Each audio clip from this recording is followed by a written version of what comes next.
Qu'est-ce qui peut survivre 250 millions d'années? Qu'est-ce qui peut voyager dans le temps et vous raconter des histoires que personne n'a jamais entendues? Vous allez le découvrir. Nous sommes actuellement au cœur d'Orléans, à l'intérieur du MOB, accompagnés par Laure Danilo, la directrice du musée. Autour de nous, plus de 400 000 spécimens différents dans un musée qui fête cette année ses 200 ans. Venez avec nous dans une visite au cœur de la nature.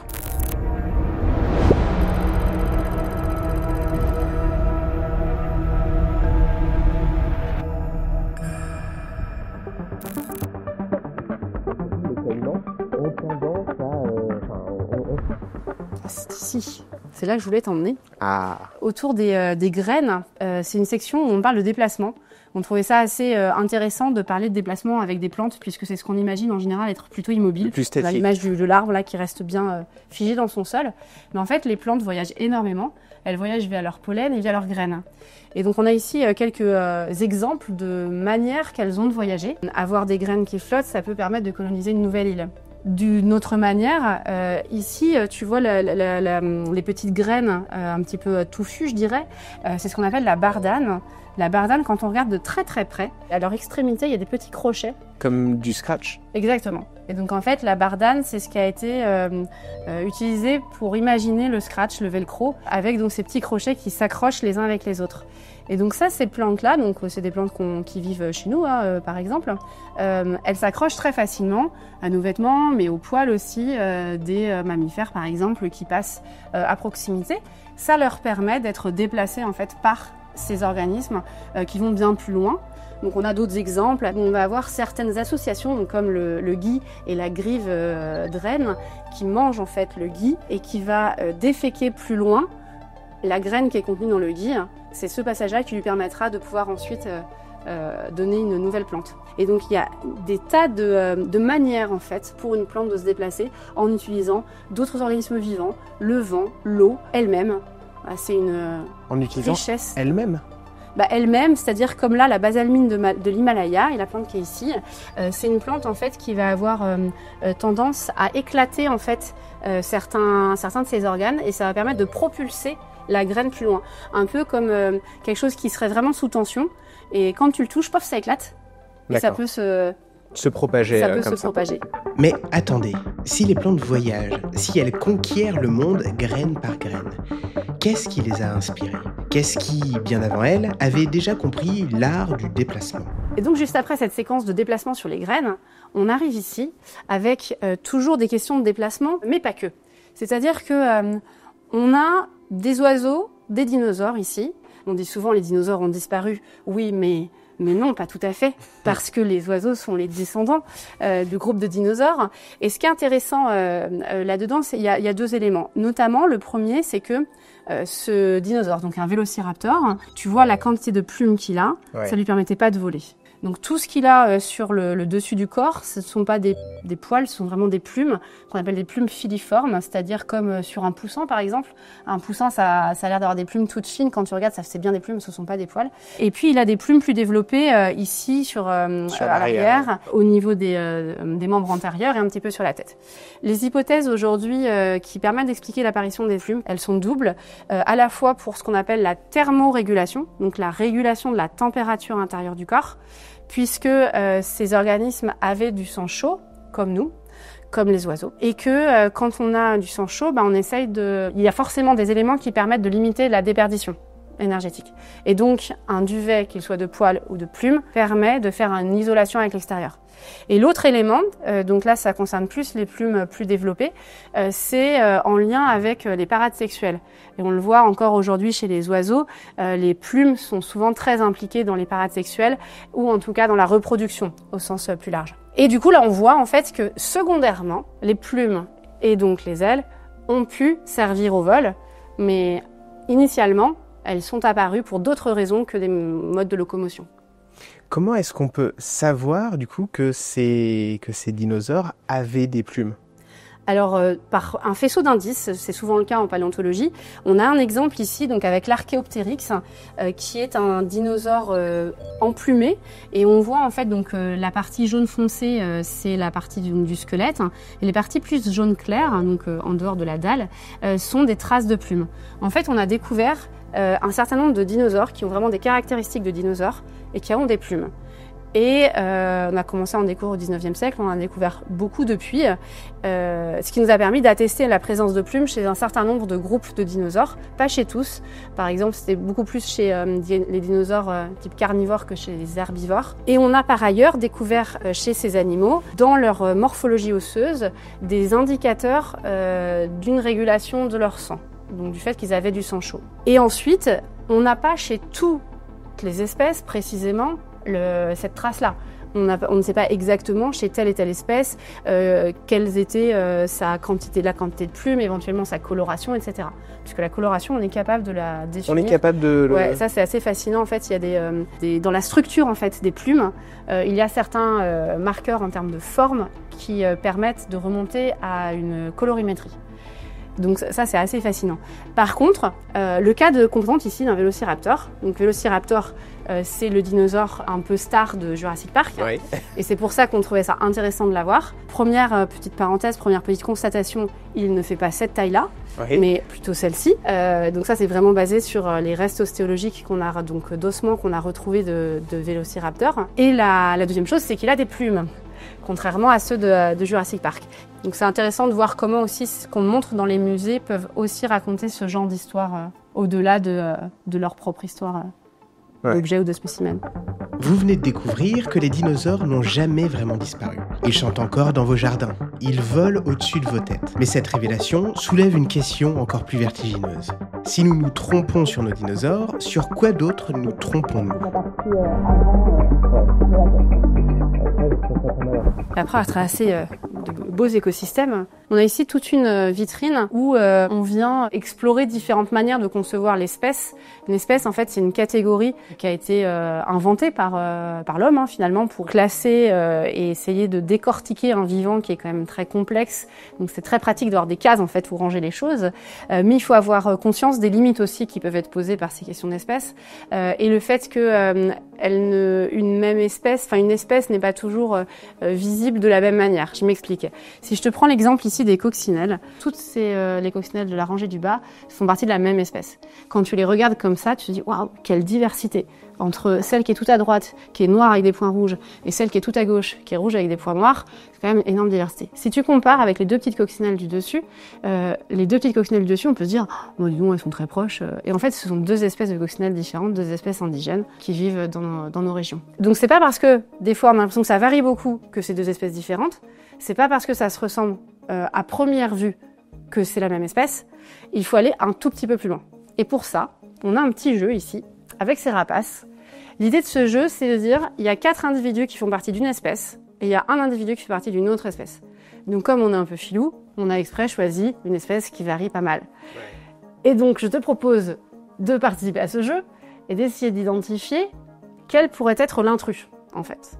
En observant, il n'y a pas besoin d'être ornithologue. J'ai besoin de regarder un peu précisément. Je dirais qu'il y a deux choses qui me frappent. C'est la forme du bec et les espèces de petites pommettes au-dessus des yeux. Ouais. Je ne sais pas si c'est... Il est bon. En effet, tu vois que dans les 3 premiers et le dernier, le bec est très crochu et il y a des arcades sourcilières qui sont proéminentes. Ça, ce sont des buses. Son petit nom à la buse, c'est la buse variable. Regardez bien. Observez chaque détail. Parce que dans la nature, chaque détail a son importance. Chaque différence raconte une histoire.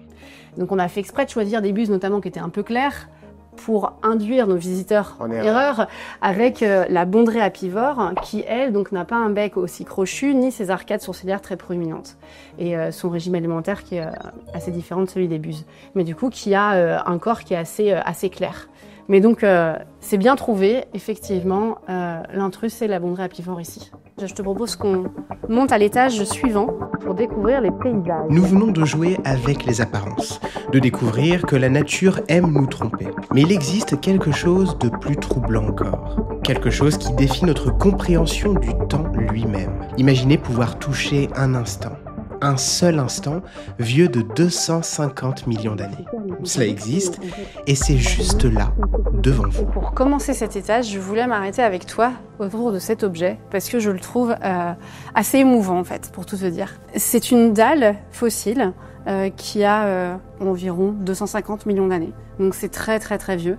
Pour te donner un ordre d'idée, l'extinction des dinosaures, c'est souvent quelque chose qu'on cite dans les références culturelles, je dirais un petit peu plus large, c'est 65 millions d'années. Donc 250 millions d'années, c'est il y a très très très très longtemps vraiment. Et donc cette dalle, elle a enregistré quelque chose de très fugace, une averse de gouttes de pluie. On arrive à voir quelque chose qui a duré une dizaine de minutes, mais il y a 250 millions d'années. 10 minutes, pas plus. Une dizaine, c'est une averse, si tu veux. Et c'est assez figé dans le temps ? Faut imaginer une fine couche d'eau sur un substrat qui est assez meuble. Et en fait, des averses type averses tropicales qui vont être très puissantes, suivies d'un assèchement assez prompt, qui va faire que la trace va rester un peu comme tu pourrais avoir de la trace qui reste dans de la terre. Ouais. Mais le tout est qu'ensuite, cette trace, elle soit fossilisée pour qu'elle puisse se conserver sur une durée aussi longue et qu'elle ne reste pas à l'état de terre. La terre, c'est un matériau qui a de l'organique et du minéral, alors que là, on n'a plus que du minéral. Et on arrive à avoir cette information qui vient jusqu'à nous. Et pour poursuivre, un peu sur cette même idée, je voulais te parler donc de cette grande fresque. Ça représente une reconstitution du paléo-environnement que pouvait représenter notre région. Donc bien sûr, on n'imagine pas qu'il y avait tout ce beau monde en même temps au même endroit. C'est une représentation, c'est comme schématisé. Et donc, par exemple, ici, Brachyodus, donc un animal qui n'a pas tout à fait d'équivalent aujourd'hui, dont on a pas mal de spécimens dans notre région. Et là, donc, on voit en fait cet os qu'on va retrouver à l'intérieur du dessin. Donc le tibia qu'on va retrouver dans le dessin. Donc ça, on le retrouve pour tout le monde. L'idée de cette fresque, c'était aussi de pouvoir répondre à des questions en fait qu'on nous pose souvent en tant que paléontologue ou géologue, qui est mais comment est-ce que vous le savez ? En fait, comment est-ce que vous savez que ça vivait à telle époque, que ça avait telle forme, que ça mangeait telle chose, etc., etc. On est quand même en capacité de dire beaucoup de choses avec pas beaucoup de restes en paléontologie. Et pour te donner un exemple, tu vois ces trois petites choses-là, ce sont des dents. Il faut savoir qu'en particulier chez les mammifères, les dents sont très informatives. Ça veut dire qu'on a beaucoup d'informations qu'on peut récupérer sur les dents. C'est-à-dire que quand tu manges quelque chose, et c'est notre cas aussi, ça laisse des traces sur tes dents qui sont des micro-traces. Je sais pas si tu as déjà entendu ton dentiste, moi mon dentiste me l'a déjà dit, de faire attention aux brosses à dents avec des poils trop durs, parce que ça pouvait faire des micro-rayures en fait sur nos dents. Et ben si tu te dis qu'avec une brosse à dents ça peut le faire, avec de l'alimentation également. Et l'alimentation, suivant sa dureté, sa forme, suivant un certain nombre de choses, ne va pas faire le même type de traces. Donc en fait, quand on regarde les micro-traces qui sont sur ces dents, on est en capacité de reconstituer les derniers repas de l'animal. Alors pas à un degré ultra précis, on est en capacité de dire quel type d'aliments il mangeait. Et comme c'est des usures qui sont très très fines, qui sont très liées au moment où tu manges, elles se superposent en fait de repas en repas. Et donc en fait, ça veut dire que les dernières que tu vois sur des spécimens fossiles, c'est pas ce qu'il a mangé toute sa vie, c'est ses derniers repas. Et donc là aussi, on a des dents donc là qui nous viennent d'il y a une vingtaine de millions d'années, qui nous permettent d'avoir accès aux derniers repas que ces animaux ont fait. Ce chiffre donne le vertige. Alors revenons à aujourd'hui, revenons à nos quotidiens, à nos rues, à nos villes. Alors on arrive dans l'espace ville, donc un milieu qu'on voulait aussi aborder, le milieu urbain. On a souvent tendance à imaginer quand on parle d'écosystème ou de milieu, à penser à des milieux qu'on imagine plus naturel. Je mets des guillemets à ça parce qu'en fait, qu'est-ce que ça veut dire naturel ? Sachant que l'impact de l'espèce humaine, en fait, il est global. Mais du coup, donc la ville, c'est un milieu, mais qui est un milieu particulier, comme des tas de milieux, avec ses opportunités, ses contraintes. Il y a des espèces, du coup, opportunistes, donc qui profitent, en fait, de ce milieu-là. Par exemple, les pigeons ou on aurait pu dire les moineaux, même si les moineaux aujourd'hui se portent quand même de moins en moins bien, et d'autres espèces qui en pâtissent, et c'est plutôt la majorité. Et là où je voulais m'arrêter, en fait, c'est autour d'une espèce qui, en particulier, est présente dans les milieux urbains et périurbains, même si on n'en a pas forcément conscience, qu'on la voit pas forcément, et qui a mauvaise presse sans pour autant que ce soit justifié, je considérerais, en tout cas. C'est le renard. Si je te montre ce renard, qui est là dans une position, il est en train de dormir, ce renard. En général, les gens ont envie de le caresser, ils le trouvent très mignon. Ouais. Et si maintenant je te montre ce renard, c'est plus la même. On est sur une autre ambiance, là. C'est ça. Et c'est juste une représentation. Le renard, il va aussi avoir cette attitude-là, parfois. En vrai, il a bien moins souvent cette attitude que celle-ci. Il passe beaucoup plus de temps à dormir qu'à faire ça.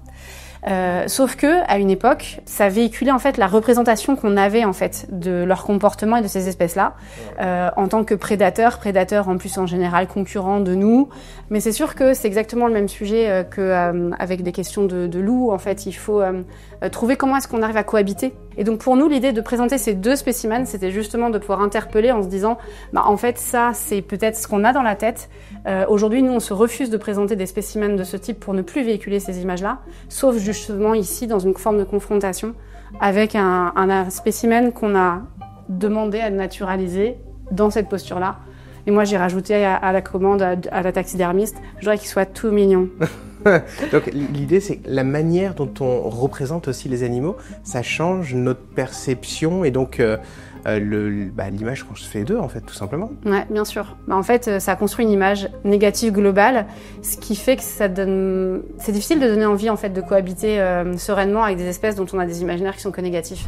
Et puisqu'on parlait du loup, pour la petite histoire, les rares cas, en fait, où on voit dans l'histoire des cas de consommation humaine par les loups, c'est dans des cas très particuliers dans lesquels on a, par exemple, lors d'épisodes de peste très importants ou de guerre. Donc il y a des corps en fait qui peuvent être à disposition et pas enterrés ou pas suffisamment enterrés. Donc c'est un foyer, je dirais, de corps en décomposition disponible. Et donc comme beaucoup d'espèces qui sont prédateurs certes, mais qui ont aussi des comportements de charognage, le loup peut être amené à charogner dans ces conditions-là. Et par suite, il se peut que dans les années qui suivent, il y ait des attaques. Mais du coup, ça, c'est des choses qui sont très balisées en fait dans le temps, sur des cas, comme je te dis, très particuliers, suite à des épisodes de peste ou de guerre, pas du tout des contextes qu'on vit aujourd'hui. C'est vraiment ça que les historiens documentent sur les attaques possibles de loups sur des humains, pas d'autres contextes. D'accord. Vous avez voyagé dans le temps. Vous avez découvert des secrets cachés depuis des millions d'années. Vous avez appris que rien n'est jamais ce qu'il semble être. Mais ce voyage ne fait que commencer. Parce que derrière chaque vitrine, chaque spécimen que vous venez d'admirer, se cache un autre monde. Un monde de passion, de recherche, de découvertes qui n'attendent que d'être faites.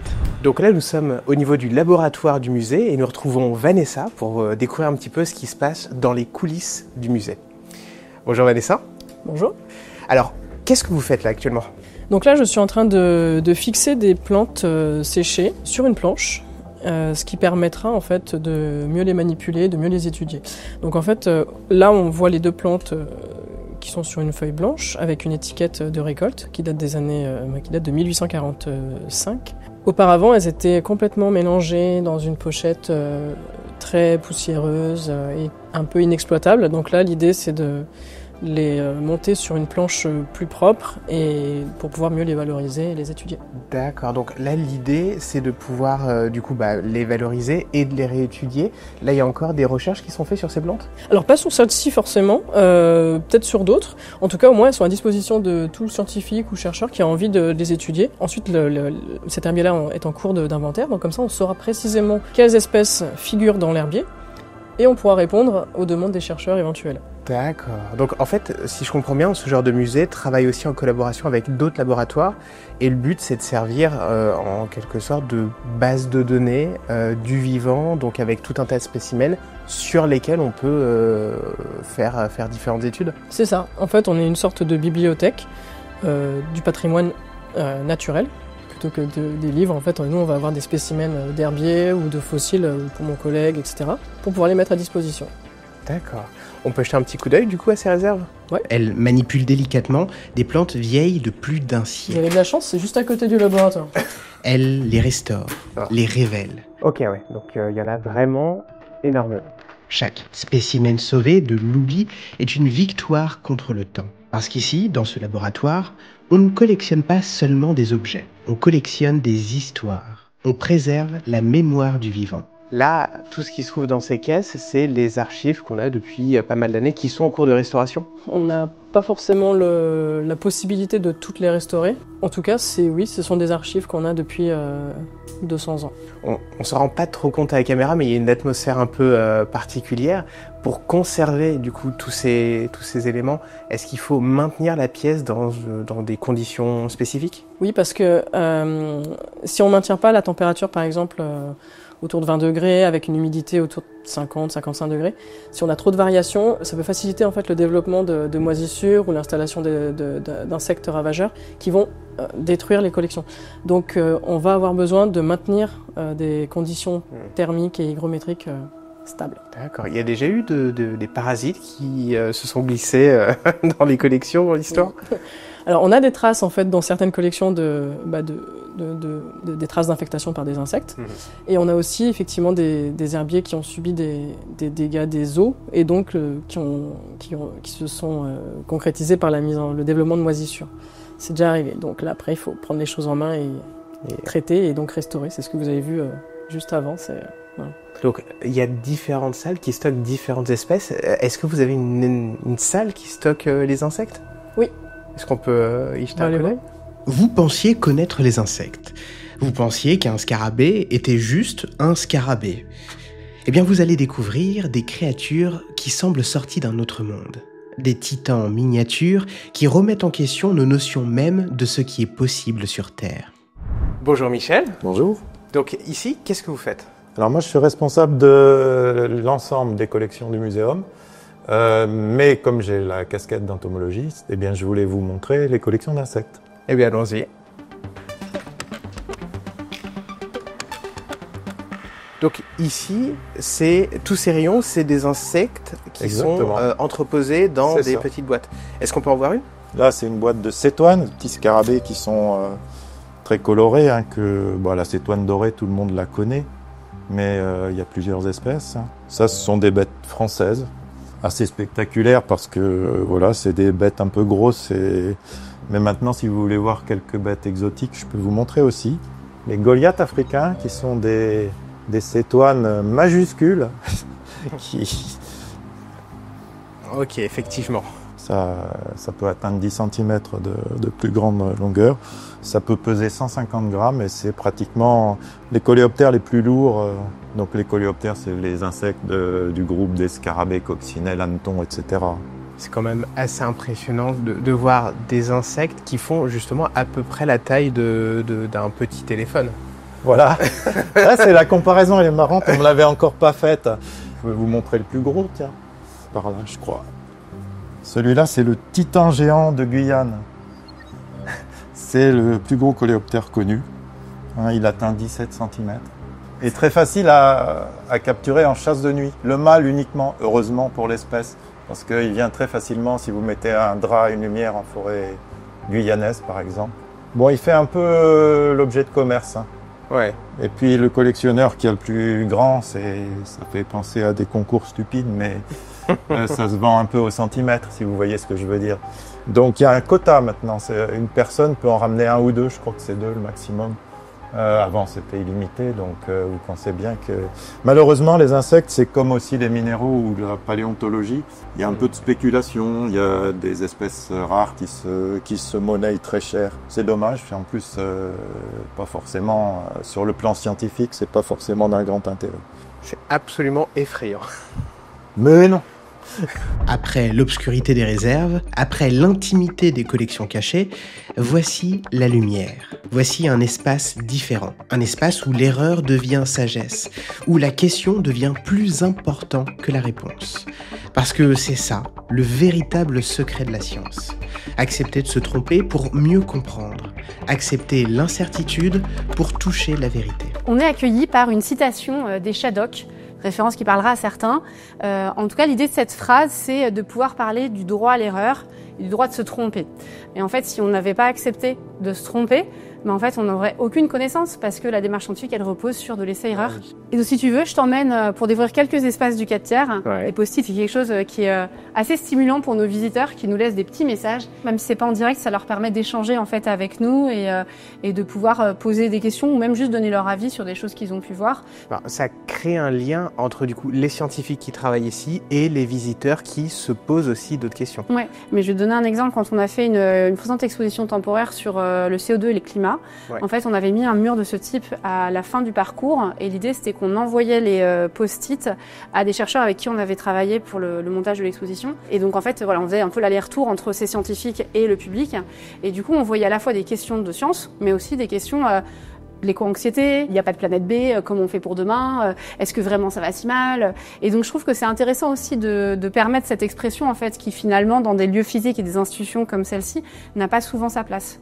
Alors je voulais te montrer donc comme autre forme intéressante qu'on propose ici, c'est le balbuzard pêcheur, qui est un rapace qui est vraiment emblématique pour notre territoire parce qu'il avait disparu de la France métropolitaine et que sa reconquête de la France, elle a commencé par la forêt d'Orléans, donc dans le Loiret. Donc comme son nom l'indique, c'est un pêcheur, donc c'est pas fréquent chez les rapaces, mais c'est un rapace qui se nourrit de poissons uniquement, donc dans les étangs, dans les rivières, et qui va nicher en général sur des arbres qui sont assez en hauteur. Et parfois, dans les endroits où il n'y a pas forcément un arbre assez en hauteur qui va bien surplomber les autres, on va pouvoir par contre avoir un pylône en hauteur. D'où le fait que RTE, le réseau de transport d'électricité, soit entré dans le sujet. Ouais. Puisque ont été finalement dessinées des sortes de plateformes pour pouvoir accueillir les nids de ces oiseaux en sécurité sur les pylônes. Juste, alors du coup, ça c'est un exemple de nid qui correspond à ce qu'on peut voir dans la nature. Oui, tout à fait. Donc la nacelle, en fait, c'est une vraie nacelle qui pourrait être mise sur un pylône, sauf que là, on l'a mise au mob pour que le public puisse la découvrir.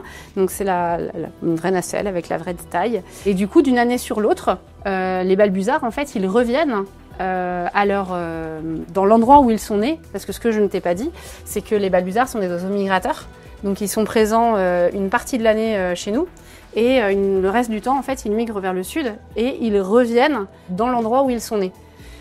Ce qui fait que c'est intéressant quand tu as une espèce qui est migratrice, certes, mais qui est du coup en reconquête, c'est-à-dire que les petits reviennent et peuvent retrouver d'autres partenaires, faire d'autres petits qui eux-mêmes vont revenir, etc.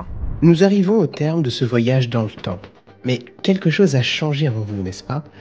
Vous êtes entré ici, pensant visiter un musée, mais vous ressortez avec une nouvelle façon de voir le monde. Parce que maintenant, vous savez. Vous savez que derrière chaque forme de vie se cache une histoire incroyable. Cette serre où nous nous trouvons est une métaphore parfaite. Vous êtes entouré de vie, de croissance, de possibilités infinies. Exactement comme dehors, dans votre quotidien. Quand vous pousserez cette dernière porte, quand vous vous retrouverez dans la rue, n'oubliez jamais, vous marchez sur une planète vivante. Chaque pas que vous faites foule une terre qui a vu naître et mourir des milliards d'êtres vivants. Chaque souffle que vous prenez contient des molécules qui ont peut-être été respirées par des dinosaures. Vous faites partie de cette histoire. Vous en êtes le chapitre le plus récent. Et maintenant, vous savez lire les chapitres précédents.